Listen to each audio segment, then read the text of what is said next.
張柏芝不時都會透過社交網分享生活點滴，今日亦都晒出多段同家人出遊嘅影片。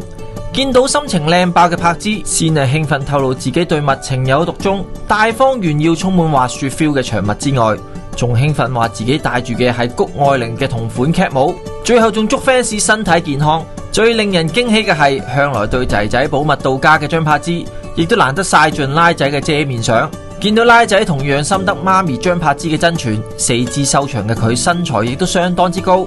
其中當張柏芝拍片同 fans 一齊開心迎接新一年嚟臨嗰陣，拉仔仲以充滿童音嘅流利英文提醒張柏芝，出年係2026年，認真可愛啊。Is it 2005 this year? No, 2006. No, I mean, yeah, 2006 coming. 我哋要 Not tomorrow. I know, 唔係啊 ，yes. Hello， 大家好，我係阿譚 ，Merry Christmas， 聖誕快樂！我最難忘嘅聖誕咧就係應該係除咗之前係啦，我仔仔第一次咧，即係幾歲嘅時候咧，好想睇雪嘅時候咧，我就終於即係成佢所願咧，帶咗佢去喺一個好冰天雪地嘅地方嗰度玩。